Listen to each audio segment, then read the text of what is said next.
चलिए, आज मैं आपको बता रहा हूँ कि अगर किसी कंडीशन में हमारे जो प्रोडक्ट हमने जो खरीदे हैं या फिर हमारे गोडाउन में रखा हुआ है कुछ भी, तो एक प्रकार से उसकी हानि हो रही है, मतलब हमको लॉस हो रहा है।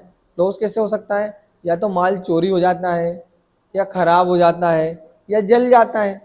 तो उसकी एंट्री हमको हमारे उसमें दिखाना थोड़ी ना है, उसको कम करेंगे ना। अब हमने जैसे 10,000 का माल बुलवाया था, 2,000 का तो जल गया, तो अब उसकी एंट्री नहीं करूंगा जब तक वो मेरे ये कंप्यूटर में तो 10,000 का ही दिखाएगा, लेकिन मैंने बेच दिया 8,000 का, तो फिर वो 2,000 कहाँ गए हमको बाद में पता नहीं होगा ना। इसके लिए उसकी भी एंट्री हमको करना होगा। तो उसके लिए एंट्री आप होगी F7 में। F7 वाउचर होता है जनरल वाउचर, है ना। F7 में क्या होता है कि जितने भी एडजस्टमेंट करने रहते हैं उनकी सबकी एंट्रियां कहाँ करनी है हमको? F7 में। इसको बोलते हैं जनरल वाउचर। तो देखो, जब मैं वाउचर में जाता हूँ तो F7 जब आप प्रेस करोगे ना, तो यहाँ जाने के बाद आपको क्या मिलेगा? F7 पर जनरल वाउचर मिलता है। और जनरल वाउचर में हमको क्या करना है? देखो, जनरल वाउचर में हमको अभी मैंने कुछ भी परचेस किया था, ठीक है। तो परचेस करने के बाद अब मैं जाऊंगा जनरल वाउचर में कि जैसे मैंने बोला मेरा जो माल है वो कुछ चोरी हो गया है 5,000 रुपए का, तो उसकी एंट्री हम कर रहे हैं। तो उसके लिए हमको यहाँ एक लेज़र बनानी होगी, और लेज़र अल्टर सी से बनती है। क्या होगा? मैंने बोला लॉस बाय, है ना। जल गया तो वो लॉस बाय फायर, और वो मेरा इनडायरेक्ट एक्सपेंस है, अब वो खर्च हो गया तो मेरे पास वापस आना नहीं है वो, ठीक है। तो कंट्रोल+A से सेव करो। और यहाँ मैंने बोला कि हम 5,000 रुपये का जो माल है हमारा वो जल गया है, और नीचे आने के बाद मैंने यहाँ क्या कर दिया कि अब वो जला तो है, लेकिन वो कहाँ से जला है? वो मैंने किया था उसको परचेस, तो वो परचेस में से तो कम होगा होगा ना। तो देखो कि ये परचेस में से कम हुआ। तो यहाँ DR मतलब रिसीव कौन ने किया है? लॉस बाय फायर वाली लेजर ने। और CR मतलब दिया किसने है? गीवर देने वाला कौन है? परचेस अकाउंट, है ना। 50,000 रुपए का हमने माल खरीदा था ना, खरीदा था। तो अब 45 का क्यों बता रहा है? क्यों? क्योंकि 5,000 का तो जल गया, है ना। देखिए, तो अब क्या बताएगा कि 5,000 रुपए का जला हुआ माल हमको दिखा देगा वो। जैसे देखो, अभी मैं इसको सेव नहीं करता हूँ, हमको इसकी देखना हो, डिटेल देखना है, तो उसके लिए कहाँ जाओगे आप? स्टॉक समरी पर जाना। स्टॉक समरी में अभी दिखाएगा नहीं क्योंकि हमने उसकी वो नहीं की है। बैलेंस शीट पर loan, current liabilities, create account.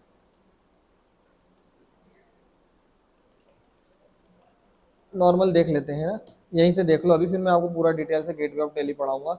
F9 में डायरेक्ट जाकर देख लो, कंट्रोल H दबाओ, एज वाउचर में जाकर यहाँ देख लेना आप कि जो मैं जैसे मैंने अभी से केस ही सेलेक्ट कर लिया, ठीक है। नीचे आओ आप, परचेज में आपको बता देगा वो कितना है। कितना है परचेज में? 50,000 रुपये। ये 5 तो मैंने अभी डाले, तो 50,000 रुपये का है मेरे पास। अब मैं क्या कर रहा हूँ कि उसमें से हम माल हमको कम करना पड़ेगा हमारे गोडाउन में। तो उसके लिए कहाँ जाना पड़ेगा? F7 जनरल वाउचर में। यहाँ जाने के बाद आपको पहले क्या सेलेक्ट करना है? Loss by fire. जितने भी अमाउंट का जला हुआ है वो अमाउंट लिखो, और कम काय में से होगा?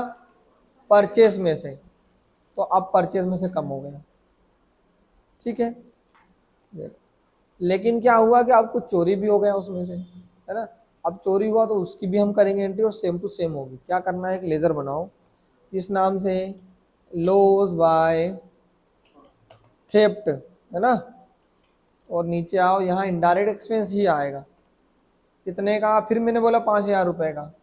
तो अब 45,000 रुपये परचेज में था हमारे पास, अब 40 ही बचेगा, ठीक है। अब इसको आप सेव करो। तो जब भी हमारा ऐसा नुकसान होता है कि हमको एडजस्टमेंट वाली एंट्रियां करनी होगी, तो वो कहाँ जाएंगे हम? जनरल वाउचर में, ठीक है।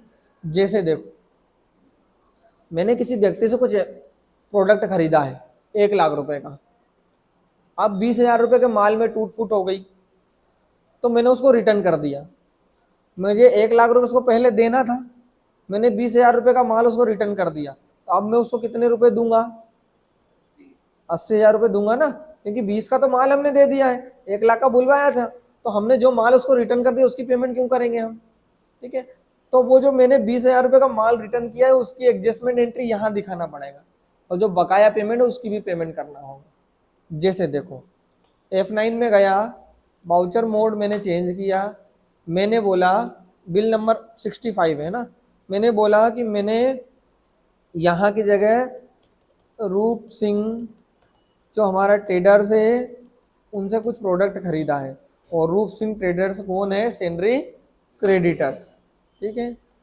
और प्रोडक्ट हमने उससे खरीदा है 1,00,000 रुपए का, ये बिल नंबर वो 65 ही रहने दो, ठीक है। यहाँ हमने किया क्या है, उसको परचेज किया है, और 40 पहले था, 1,00,000 अभी, तो अब कितना हो जाएगा 1,40,000 रुपये, ठीक है। अब मैं इसको सेव कर दूंगा। अब मैंने ये माल एंट्री की है लेकिन मैंने इसकी पेमेंट की है क्या, नहीं की, है ना। तो अब हमको क्या करना पड़ेगा, अब मैं इसमें से कुछ रिटर्न कर रहा हूँ, तो रिटर्न करने के लिए कहाँ जाएंगे, F7 में, क्योंकि एडजस्टमेंट एंट्री है। यहाँ की जगह क्या होगा, रूप सिंह ट्रेडर्स की आप लेजर को सेलेक्ट करना, कितने रुपए, 20,000। अभी यहाँ 1,00,000 रुपए, जैसे ही मैं एंटर प्रेस करूंगा 80,000 हो जाए, 80,000 हो जाएंगे, हो गया, ठीक है। यहाँ एक नई लेजर बनेगी, किस नाम की, परचेज रिटर्न के नाम की, क्योंकि हम परचेज रिटर्न करेंगे तो हमको वहाँ सब दिखता रहेगा, ठीक है। तो मैं लेजर बनाऊंगा Ctrl+Alt+C से, किस नाम की, परचेज रिटर्न के नाम की, और नीचे आएगा परचेस अकाउंट, क्या आएगा, परचेस अकाउंट, क्योंकि वो परचेस अकाउंट से रिलेटेड है, ठीक है। और इसको मैं सेव कर दूंगा।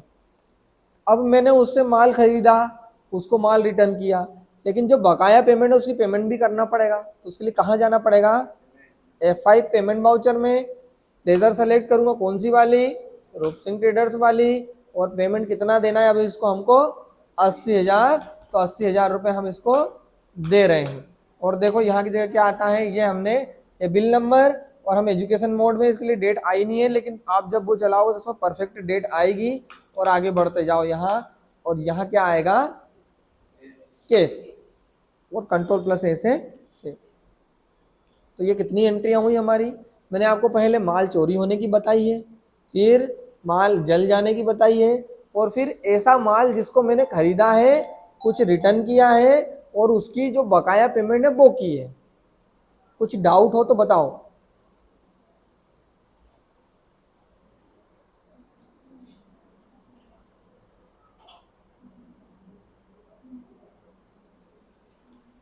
ठीक है।